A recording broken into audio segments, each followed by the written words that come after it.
Ikaze mu kiganiro hano kuri Shema dosiye anahitike, igitondo cyiza, igitondo cy'umugisha wowe uduteze amatwi ukaba ukomeje kubana natwe mu biganiro byacu ndetse n'amakuru yacu ya buri munsi. Ni mu gitondo ku itariki 27 z'ukwezi kwa gatandatu umwaka w'ibihumbi 2026.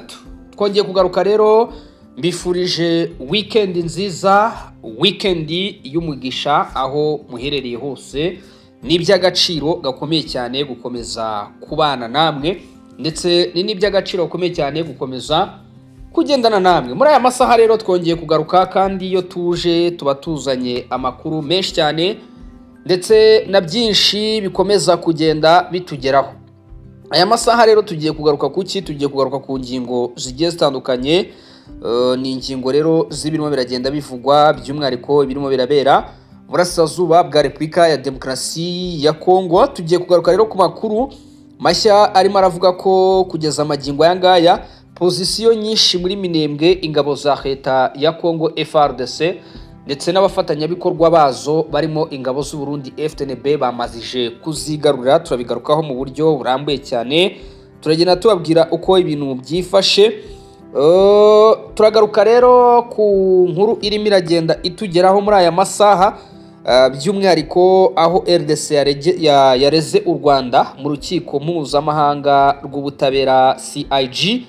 Ni itangazo ryashyizwe hanze na guverinoma ya Kinshasa. Turagaruka ku nyandiko zemeza ko Somo Kakule Evariste yakurikije ngo amabwiriza no kuyobora mu by'ukuri igisirikare cya leta ya Kongo FARDC mu ntara ya Kivu y'Amajyaruguru. Ariko kandi hari inkuru twirwaneho yamaze gushyira hanze itangazo rishimangira ko umutwe P5 wa Jenerali Nyamwasa Kayumba ngo waba urimo urafatanya n'ingabo za leta ya Kongo FARDC abarundi mu by'ukuri kugaba ibitero muri Kivu y'Amajyepfo. Ibi ni ku ruhande rwa twirwane, ariko ku ruhande rwa guverinoma cyangwa se urundi rwego ruza kuza kugira icyo rubivugaho nta kintu barabitangazaho. Ariko iri tangazo rya twirwaneho turarigarukaho naryo mu buryo burambuye cyane, tugire icyo tubabwira muri iki gitondo. Rero wowe icyo usabwa, niba wumvishe iki kiganiro cyacu kandi akaba ari n'ubwa mbere uhuye n'iyi link yacu, icyo usabwa ni ukunkandira kuri subscribe cyangwa sabone, ubundi nanjye ngakomeza kugenda nkugezaho amakuru yose uko yakabaye. Nitwa Shema John, amakuru ni kuri Shema dosiye anartique. Niba uzi ko ari udakanze kuri like, bikore kugira ngo ukomeze gukurikirana ibiganiro byacu ndetse n'inkuru zacu za buri munsi. Ikaze rero, twihute cyane tudatinze. Ariko mbere ya byose, muganga Dr Pembe akorera kwijwi burasirazuba bwa Repubulika ya Demokarasi ya Kongo. Ni muganga avura indwara z'amarozi. Ku bindi bisobanuro wamwandikira cyangwa ukamuhamagara kuri izi nimero ziri kuri screen zawe, aragufasha bikagenda neza cyane. Akarusho, atanga free delivery. Icyitonderwa, muganga Dr Pembe wishyura serivisi wamazije guhabwa, niho atandukanye n'abandi bose bakunyuze mu maso. Reka rero twihute cyane turebere rimwe amakuru na byinshi bikomeza kugenda bitugeraho muri aya masaha y'igitondo cyangwa se urukerera, aho washaka hose. No kuvuga ngo rero tuyazanye ari mu gitondo ku itariki 27, by the way, weekend kandi yanatangiye.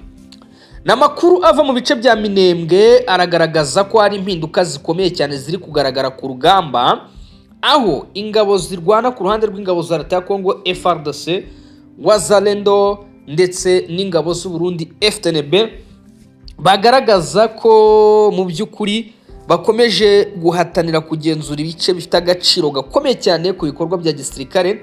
Ni raporo rero zirimo ziraturuka hariya zitandukanye ziragaragaza ko hari imyanya mishya yafashwe nyuma y'imirwano ikaze yabereye mu nkengero za Minembwe. Mu gihe amakuru rero arimo aragenda atugeraho, nk'uko amakuru aturuka hariya akomeza kugenda bivuga, biravuga ko igisirikare cy'u Burundi FDNB ku bufatanye n'ingabo za leta ya Kongo FARDC bigaruriye imwe mu myanya ihambaye cyane iri mu nkengero za Minembwe yari ifitwe n'abarwanyi b'inyeshyamba z'umutwe wa M23 ni urugamba rero ku munsi w'ejo rwiriwe ruvugwamo ikintu cyitwa intwaro ziremereye, ibikoresho bya gisirikare bihambaye, aho rero ngo imiripuku yari yose moto kabisa, hariya ibintu birimo gucika biyoba. Ubu rero rezilita zumvikanye muri urwo rugamba nuko ingabo za leta ya Congo FARDC ndetse n'abafatanyabikorwa bazo bigaruriye rero icyitwa ibice by'ingenzi bisatira Minembwe centre, by'umwihariko ibiri mu nkengero za Minembwe nk'uko amakuru aturuka muri ibyo bice abivuga. Icyo bivuze rero mu rwego ngo rwo gukomeza guhangana no gukomeza gushaka uburyo kibabohora ubutaka bw'igihugu cya Repubulika Demokarasi ya Congo, mu by'ukuri biravugwa ko ibyo bice kubigenzura birimo biratanga amahirwe yo kugenzura imihanda y'ingenzi, koroshya ibikorwa bya gisirikare ndetse mu gutanga ubufasha ku basirikare b'ingabo za leta ya Congo FARDC, ingabo z'u Burundi FDNB ndetse na waza VDP, ndetse kandi bikanavugwa ko biri buze guhindura gahunda y'ibitero ndetse no gukaza ubwirinzi ku ngabo za leta ya Congo FARDC. Ngo niyo mpamvu rero impande zose zishaka gukomeza kwigarurira ibice bifatwa nk'iby'ingenzi, ariko ku ruhande rwa leta ya Congo FARDC bakavuga ko ibice bafashe ari ibice bifite agaciro gakomeye cyane. Mbibutse ko ubu igisirikare cya leta ya Congo FARDC cyari cyaramaze kudomina bikomeye cyane abarwanyi b'inyeshyamba z'umutwe wa 23 mu bitero byo ku butaka. Bivugwa ko inyeshyamba z'umutwe wa 23 zari zafashe ya mbere zizamura icyo twita drone mu kirere, ariko ku munsi w'ejo amakuru atugeraho nuko ikirere cyafunzwe ku itariki 25 z'ukwezi kwa gatandatu mwaka 2026. Icyo kirere rero kiza gufungwa n'ingabo za leta ya Congo FARDC. Abasesenguzi bavuga ko uko kwigarura ibice birimo birafatwa cyane nk'ingenzi ndetse kandi bikanongera guhindura isura y'urugamba, by'umwihariko bigashyira pressure ndetse n'ibibazo ku barwanyi b'inyeshyamba z'umutwe wa 23 muri iki gice.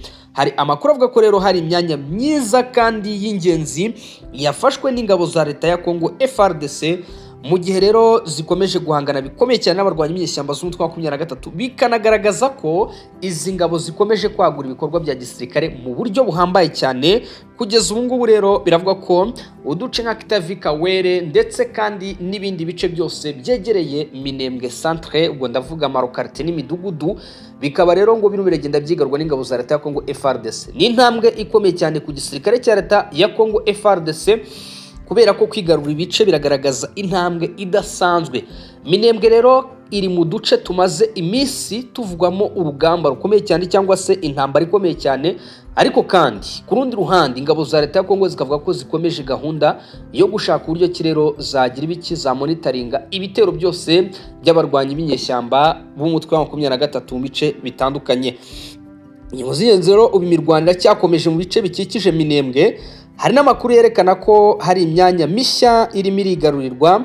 Ibi kandi bikaba binasobanura mu by'ukuri aho bikaba bisobanura ko ingabo za Congo n'abafatanyabikorwa bazo bakomeje ibikorwa bya gisirikare ndetse byo guhangana, aho rero gufata imyanya y'ingenzi bishobora guhindura imigendekere y'ibikorwa bya gisirikare muri aka karere ka Haut Plateau cyangwa se muri imisozi miremire hano muri Fizi, mu gihe rero abaturage bo bakomeje guhura n'ingaruka z'imirwano. Bityo hakaba rero hakenewe amakuru arimo aragaragaza ibyishimo ku baturage, ndetse kandi ayo makuru nta yandi ngo nuko wabona intambara ziri ku butaka bw'igihugu cya Repubulika ya Demokarasi ya Congo zirangijwe kandi zikarangiza amahoro. Abaturage rero n'ubundi bakomeje guhangayika nubwo bimeze bityo, kuko urabona ko abaturage bari hano mu burasirazuba bw'igihugu cya Repubulika ya Demokarasi ya Congo kabisa bakomeje guhangayikishwa n'uburemere bw'intambara z'urudaca zikomeje kwiyongera ku manywa, mu gitondo ndetse na nimugoroba. Ariko ku ruhande rw'ingabo za leta FARDC bagashimangira ko bakomeje ibikorwa bya gisirikare ndetse no gushaka amahoro arambye, by'umwihariko ku burasirazuba bw'igihugu cyabo. Barashimangira ko rero bagomba gukomeza ibikorwa byose bigomba kugarura amahoro arambye ku burasirazuba bw'igihugu cya Congo ndetse n'ubusugire bw'igihugu cya Repubulika ya Demokarasi ya Congo. Kabyaramwe abantu bavuga bati mwitege murore nanabonye, ariko Repubulika ya Demokarasi ya Congo kabisa tariki 30 ishobora kudutangariza ibintu bidasanzwe. bitewe n'uko bavuga bati igihe ni iki cyo kugira ngo duhagarare kandi duhangane. Iyo rero ni Repubulika ya Demokarasi ya Kongo ikomeza kugenda ivuga iti rwose twebwe turi tayari kandi twiteguye kuba twagira ubusugire bw'igihugu cyacu. Abandi bati rero intambara izatangira ku ya mbere y'ukwa karindwi, abandi bati isoze ku ya mbere y'ukwa karindwi 2027, bati nibwo tuzaba tugiye kubona intambara nyuma y'uko rero constitution yabihindutse. Ibyo byose nibikomeza kugenda bivugwa, imyigaragambyo ku baturage irateguwe kandi igomba gukorwa. Bimwe mu bikomeza kugenda bigaruka rero umunsi ku munsi ni ibyo ngibyo. Aha rero ni muri teritwari ya Fizi, ni ingabo za Kongo zitangaza ko zamazije kwigarura imyanya ndetse n'amapozisiyo afite akamaro kuri Minembwe centre, nk'uko amakuru aturuka hano mu ntara ya Kivu y'Amajyepfo akomeza kugenda bivuga. Tukiri mu ntara ya Kivu y'Amajyepfo, biratunguranye umutwe wa Twirwaneho rero nawo usohoye itangazo. Twirwaneho ifatanya na 23 bavuga ko ngo bahanganye n'ihuriro rya P5 mu gace ka Minembwe.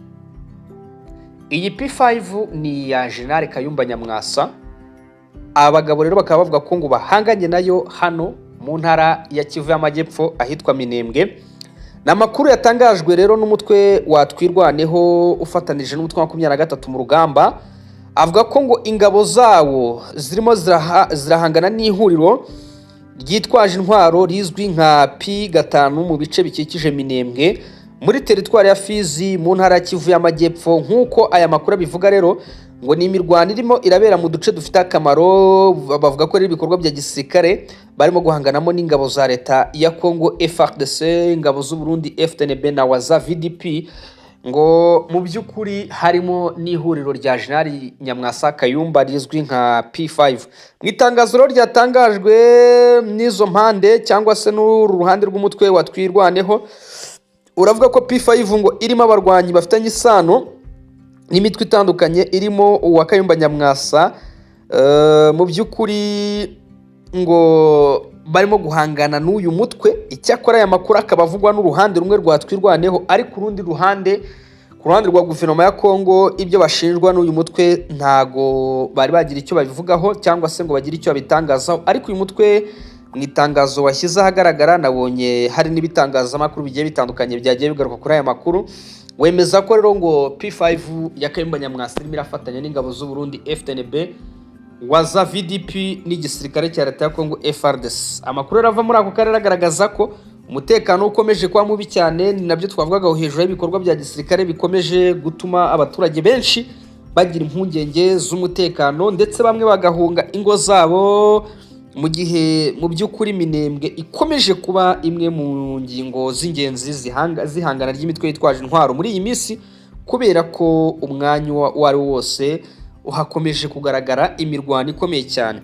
Mu by'ukuri iyi Twirwaneho na 23 rero bakaba bashinja cyangwa se bavuga ko bahanganye n'ihuriro rya P5 mu bice bya Minembwe, rikaba ngo rifatanye n'ingabo za leta ya Kongo FARDC.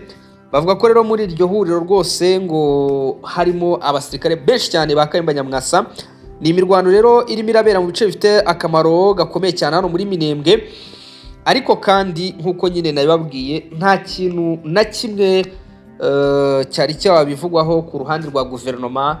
Aha ni ku mitwe yitwaje intwaro rero bakibitangaza, bavuga bati ihuriro rya P5 rya General Nyamwasa Kayumba, uyu munsi utavuga rumwe n'ubutegetsi bw'igihugu cy'u Rwanda, ngo bati rero duhanganye naryo mu ntara ya Kivu y'Amajyepfo. Yaba rero kuri RNC nta kintu baratangaza, yaba ku ruhande rwa guverinoma ya Kongo nta kintu baratangaza. Ariko mu itangazo uyu mutwe wa Twirwaneho washyize ahagaragara, wavuze uti rero duhanganye n'iri huriro ry'aba bagabo. Ibyo byose rero ni ibikomeza kugenda biva ku kibuga cy'imirwano, aho imirwano irimo kubera, buri ruhande rero ruragenda rushinja urundi ibi byose. Rero natwe tuba duhari kugira ngo tubagezeho amakuru yose 5 kwa 5 kabisa. Ubwo turaza gutegereza rero opinion cyangwa se feedback y'ibi birimo biravugwa na Twirwaneho. Wenda nihagira icyo iyo RNC bivuga turaza kukibabwira, nihagira icyo guverinoma ya Kongo bivuga turaza kukibabwira, nihagira icyo guverinoma y'u Burundi ribuze kwivugaho turaza kukibabwira, kubera yuko Twirwaneho irabashinja gufatanya n'uyu mutwe abarundi ndetse n'ingabo za Kongo FARDC. Aha rero ni muri Minembwe niho bikomeje gucika bikayoba, niho inkuru nk'izo rero zikomeje kugenda zituruka. Murabizi ko gahunda yacu rero ari ukugenda tubagezaho amakuru yose ndetse na byinshi cyane, dukomeza kugenda tubabwira uko byifashe n'uko bihagaze. Hari andi makuru rero akomeza kugenda atugeraho muri aya masaha. RDC ngo yareze u Rwanda mu rukiko mpuzamahanga rw'ubutabera ruzwi nka CIG. Ni guverinoma ya Repubulika ya Demokarasi ya Kongo rero ibinyujije muri Minisiteri y'Itangazamakuru n'Itumanaho yatangaje ko kuri uyu munsi tariki kuri wa 26 warayitambutse Kabeda, ariko ni no kuri uyu munsi kuko ndimo ndayarikodinga ku isaha 5:20 bati rwose twatanze ikirego mu rukiko mpuzamahanga mpanabyaha ndetse rw'ubutabera ruzwi nka CIG, isaba ko ngo hasuzumwa ibyo ivuga ko ari inshingano mpuzamahanga z'u Rwanda ku birego bifitanye isano n'umutekano, amakimbirane amaze imyaka myinshi mu burasirazuba bw'igihugu cya Repubulika ya Demokarasi ya Kongo. Iyo rero ni guverinoma ya Kongo. Nk'uko bigaragara rero muri iryo tangazo, RDC ngo irasaba urukiko mpuzamahanga rw'ubutabera ko rwasuzuma niba u Rwanda rwararenze ku masezerano mpuzamahanga atandukanye arimo ayerekeye ngo gukumira no guhana icyaha cya jenoside, kurwanya ivangura rishingiye ngo ku moko ndetse ngo no kurengera ku burenganzira bw'abagore no kurwanya iyicarubozo ngo n'ibindi bikorwa bibabaza ikiremwa muntu. Iryo tangazo kandi rivuga ko ngo abaturage bo mu burasirazuba bwa Kongo bamaze imyaka irenga 30 bahura ngo n'ingaruka zikomeye cyane z'intambara zirimo ubwicanyi, kwimurwa ku gahato, ihohoterwa rishingiye ku gitsina n'ibindi bikorwa byibasira abasivili. RDC igashimangira ko ibyo birego bifitanye isano n'uruhare ivuga ko ngo u Rwanda rwagize ku makimbirane yabaye muri aka karere.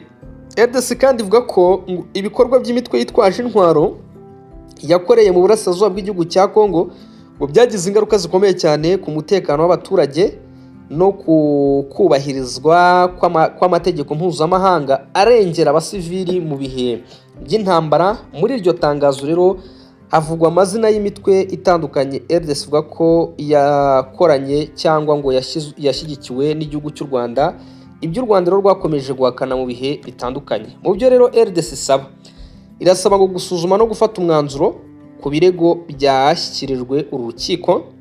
Irasaba kugaragaza ngo niba hari inshingano mpuzamahanga zibazwa u Rwanda hashingiye ku mategeko mpuzamahanga. Irasaba rero ngo gutegeka ihagarikwa ry'ibikorwa byose byaba binyuranije n'amategeko mpuzamahanga mu gihe byaramuka bihamijwe. Irasaba gutegeka indishyi cyangwa izindi ngamba zishobora gufatwa ku bahohotewe hakurikijwe ngo icyemezo cy'urukiko. Mu gusoza iri tangazo rero guverinoma ya Kongo ivuga ko ngo ikomeje gushyigikira gukemura amakimbirane binyuze mu mategeko mpuzamahanga mu nzira z'amahoro, kandi ikanagaragaza ko ngo icyizere ifitiye uru rukiko mpuzamahanga rw'ubutabera mu gusuzuma ibirego ngo ndetse mu bwigenge no kuba hakurikizwa amategeko. Iti rero rwose twizeye ko tuzarenganurwa bitewe n'imikorere y'urukiko twamazije kuregamo. Iyo rero ni Repubulika ya Demokarasi ya Kongo yamazije kurega u Rwanda. Ibi byose rero bikaba ari bikomeza kugenda bitugeraho, tukavuga tuti nta mpamvu nimwe reka tubagezeho kandi tubabwire uko ibintu byifashe ndetse n'uko bihagaze. Nabwiye ngo turi mu gitondo tariki 27, amakuru aba ari menshi cyane, tuba tugomba kugenda tuyagarukaho tukagenda tuyabagezaho. Wowe icyo usabwa nta kindi, icyo usabwa no gukanda kuri like niba uzi ko ari ubwa mbere, ariko ukanakanda kuri subscribe, ubundi ibiganiro byacu ndetse n'amakuru yacu bigakomeza kugenda bikugeraho igihe. Ibyo byose rero nibikomeza kuvugwa, ariko kandi hari inyandiko nishyirwa mu bikorwa ryo kuba uwitwa Somokakule Evariste. Uyu rero akaba ari guverineri w'intara ya Kivu y'Amajyaruguru, ariko kandi akaba akorera Ibeni nk'umurwa mukuru w'intara ya Kivu y'Amajyaruguru w'agateganyo mu gihe Goma iyobowe n'abarwanyi b'inyeshyamba z'umutwe wa 23.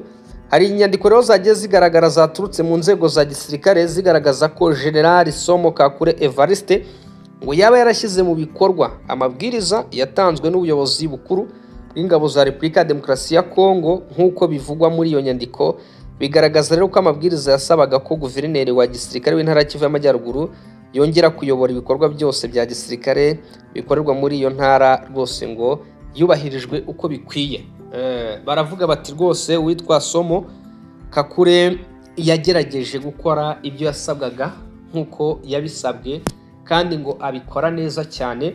Baravuga bati rero ntacyo tumushinza, ni inyandiko rero ishimangira ko ayo mabwiriza yaba yaraturutse ku buyobozi bukuru bw'ingabo ndetse bityo ko abasirikare n'abayobozi bose basabwa kuyubahiriza nk'uko amategeko n'amabwiriza abigenga abivuga. Baravuga bati rero abasirikare mugomba kubaha uwitwa Somo Kakure Evariste ati yagerageje gukora neza ibyo yasabwaga, bati kandi biragaragara ko rwose yabishyize mu bikorwa uko bikwiye. Bati kandi abasirikare mwese musabwa kumwubaha ndetse no kugendera mu mikorere ye. Ibyo byose rero bikaba ari bikomeza kugenda bivugwa bigarukwaho. Yitwa Somo Kakure yongeye guhabwa inshingano zo kuyobora by'umwihariko intara ya Kivu y'Amajyaruguru. Akorera hehe? Ahantu bita mu by'ukuri Ibeni mu ntara ya Kivu y'Amajyaruguru rwose murwa mukuru. Akaba hakora rero mu buryo bw'agateganyo. Ubwo rero bakaba bashimira rwose kuba ngo yarubashye ndetse agakora neza inshingano ze uko bikwiye. Bati rero abasirikare mwese murasabwa kumwubaha cyane mushyizemo imbaraga zanyu zose kubera ko ibyo twamusabaga yarabyubahirije. Mpiniyaha rero, mpiniyaha muri iki gitondo ni iby'agaciro gakomeye cyane. Mbere ya byose gukomeza kubana namwe ndetse ni n'iby'agaciro gakomeye cyane gukomeza kugendana namwe mu biganiro byacu, mu makuru yacu ya buri munsi. Gahunda murayizi, ubu gahunda ni ubwino bwisa, ubu gahunda ni ukurebera rimwe amakuru ndetse na byinshi cyane bikomeza kugenda biyavugwamo. Wowe wakanze subscribe nawe utarayikanda turagushishikariza kuyikanda kugira ngo ukomeze gukurikirana inkuru zacu za buri munsi. Inkuru zacu za buri munsi, amakuru yacu akomeze kugenda kugeraho igihe. Iyi ni Shema Dossier and Article, niho bibera, niho amakuru ugomba kujya uyumvira ndetse na byinshi cyane akaba ari ugomba kugenda ubikurikiranira. Turajya kugaruka mu kanya ku isaha y'isa 4 turebera rimwe amakuru aramutse aya naba yaraye rwose banyabagezaho yose uko yakabaye, ubundi mukagenda mumenya byinshi cyane. Ubwo turaza kubabwira ibyaramutse mu rukerera. Murakoze cyane, murakarama, mugira ibihe byiza. Imana n'umugisha bikomeze kubana namwe mirimo itandukanye mugenda mukora. Ngayo amakuru ndetse na byinshi cyane bikomeza kugenda biyavugwamo.